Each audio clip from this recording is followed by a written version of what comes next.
Hey folks, welcome back to Gaming Garbage, where we take a look at games, chat about the gaming news in the industry, and of course, stream for fun. Today we're talking about the Game Awards in 2025. First, we're going to run through the list of the games. We're not going to be including DLCs or updates for a game necessarily.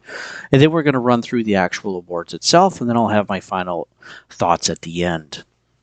So, first one was pretty exciting right out of the gate. This was Star Wars Fate of the Old Republic.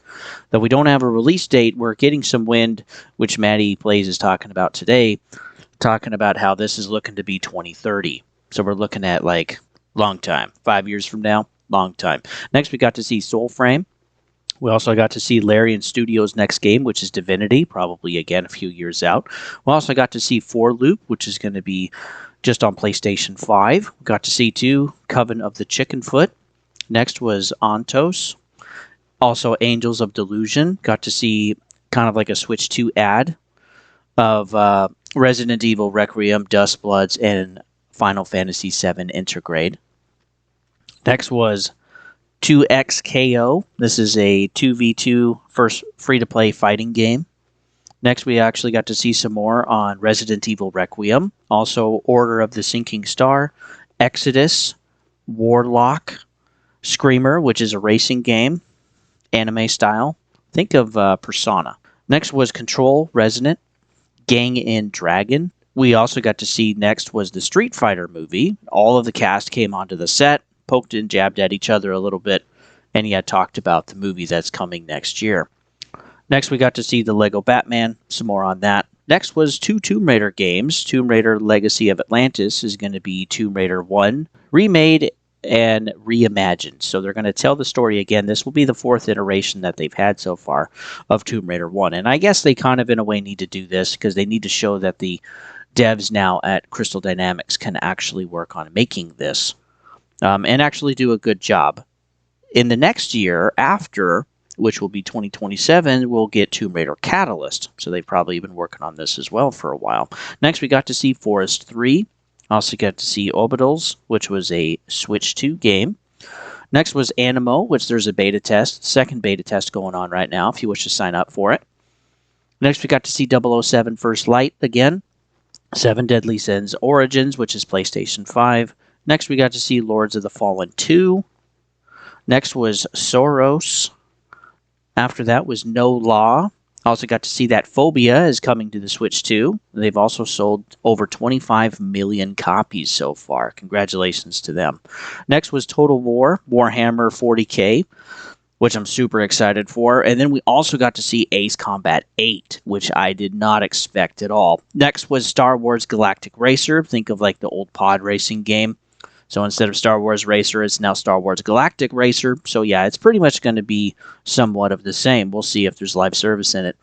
Next was Out of Words, which is a co-op game. Next was Duet Night Abyss. Then we got Endfield. After that was Phantom Blade Zero. We got to see some more story on that, which will be PlayStation 5 and Steam, day and date.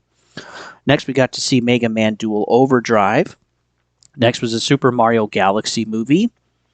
Then we got to see Neo 3. Or Neo 3, which will also be PlayStation 5 and Steam day and date. At the very end, we got to see High Guard, which is a team free-to-play kind of battle royale type of game. It's from the creators of Apex Legends.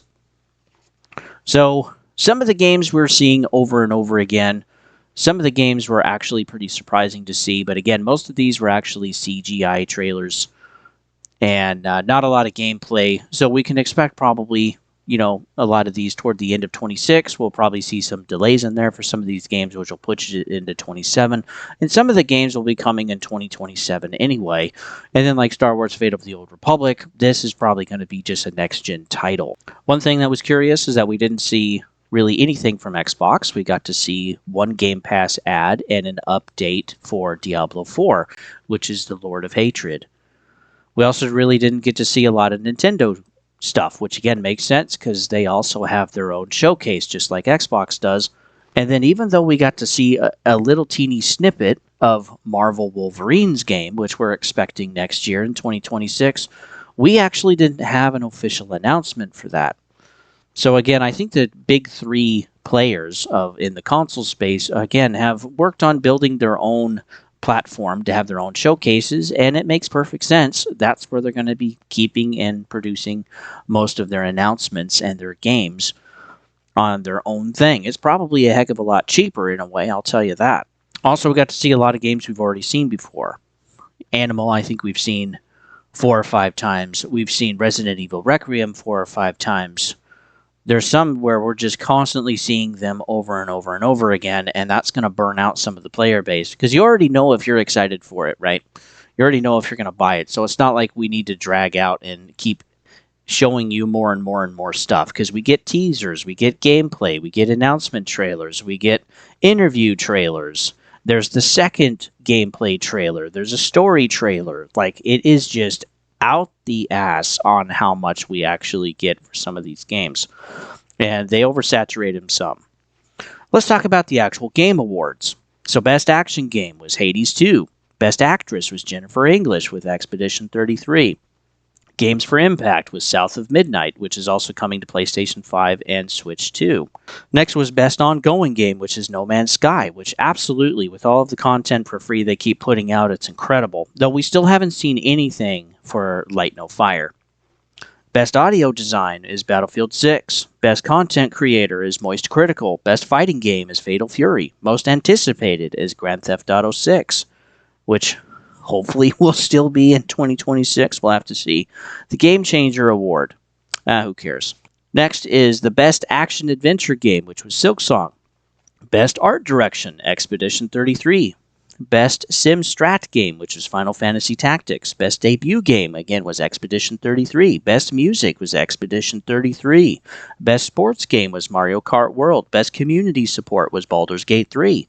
Best RPG was Expedition 33. Best Narrative was Expedition 33. Best Multiplayer was Arc Raiders.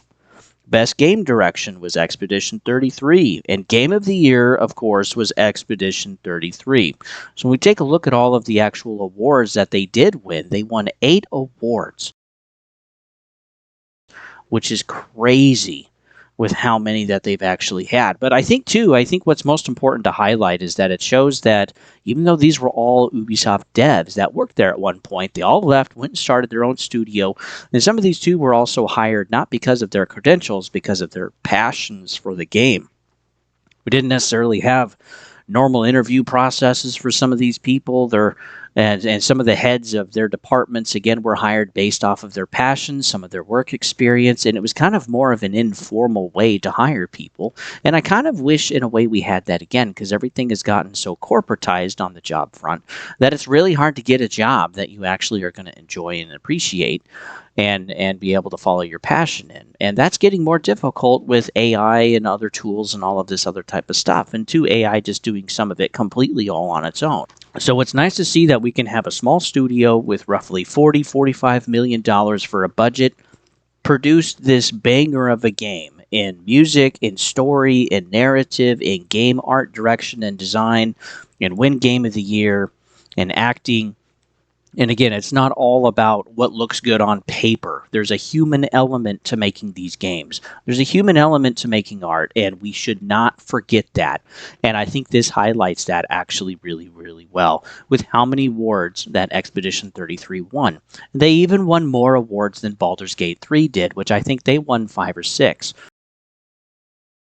So to win 8, I think it's going to be incredibly difficult to actually compete. Also, some of the banger games that were supposed to be out there, like Assassin's Creed Shadows or like Ghosts of Yotei, they didn't win anything. And too, with Shadows, I don't think they were really nominated for anything either. And again, these were supposed to be amazing and banger games, but again, there was a corporate feel, but we're still being gaslit that there isn't kind of this corporate side. And publishers really need to get out of their own way and actually just let who they hire do their jobs and trust that they're going to make something good. Now, Xbox has had the stance of being too hands-off a little bit, and that's kind of gone the other way with some of the projects like Redfall and maybe even Starfield and some others Avowed as well. But there needs to be a point where we can let the art form shine again instead of being just a corporate machine to bring money in, because that's really getting pretty old. Something, too, was that we didn't have a ton of ads, though the ads that we kind of did have for the actual showcase were kind of interesting. So we had an ad for Game Pass. We also had an ad for a Google Play Store, and we also had another ad for the Epic Games sale on their own storefront. So it was kind of weird to see those. And then we also didn't see a ton of like hardware stuff. Now there were like ads inserted into the game show that were really repetitive and specific, like one of the laptops and also one of the monitors, and also some Alienware stuff that we got to see over and over again. So again, that was okay, but like the pacing of the show was pretty good, even though it was 3 hours and 35 minutes. And something else I need to say is that I think with some of these games that we've seen repeatedly over and over again, I know Jeff Keighley needs to make money for the awards show, but we also don't want to overly saturate, because it's like this is the longest awards show that we've had, 3 hours and 35 minutes. Which is crazy. I think the last year that we had was 2 hours and 20 minutes or 2 hours and 30 minutes. So we added like a whole nother hour to this. While it was nice to see a lot of the game awards where people actually went up on stage and got to talk, they got to take basically as long as they wanted without being pressured off the screen. I think Jeff Keighley has learned from that. But boy, the awards show is super long. Oh my word. It's crazy. And again, I know that he's got to make some money, but let's kind of neck it. I would like it if we necked it down a little more to kind of more actual announcements, games that haven't been shown before or shown very much. And I think, too, something that's interesting is that we didn't really see a lot of Nintendo, PlayStation, or Xbox this time. And I think all of the console companies understand that they have their own show, that there's enough people, there's enough engagement. And so, yeah, they're at a point where it's like, look, we can step away from other shows and just keep it within our own, which makes perfect sense that each one actually does that. We also got to see, too, that we're already going to have a show in January for an Xbox, kind of like an Xbox showcase. I think it's one of the developer directs, which those are usually 30 or 40 minutes. But yeah, we'll see. Overall, the Game Awards show was pretty good. I feel like they did a good pacing with the thing. They had a good amount of announcements, tons of games too, and we also had a lot of release dates, which is nice now that we know where GTA 6 actually lands. And there were over, I think, 20 games that we'd also never seen before or hadn't been announced. So this was like world premiere announcements, which again, that was pretty good pacing too. But still, 3 hours and 35 minutes. That's a really long time for an awards show. So yeah, overall pretty good. I'd give it a B. It was great to see that Expedition 33 won and just how much you can do with a team of like 35, 40 people. And that, these publishers, they have talent within their studios. The studio heads have talented people working under them, and they need to be able to allow them to work all in the same direction and not have games like Veilguard or Suicide Squad or Concord or Redfall, where they are just blowing up and wasting money, right? We don't need to be having any of those games. And I think the culture in some of these studios and also with the publishers are going to change, because the publisher ultimately wants to make money and the studio makes the game that they want to make. And the publisher needs to kind of balance that relationship. I think it's shifted way too hard. And also, too, live service is not all it's been cracked up to be. A lot of the free-to-play live service games that were announced, I don't really see them being that successful for very long.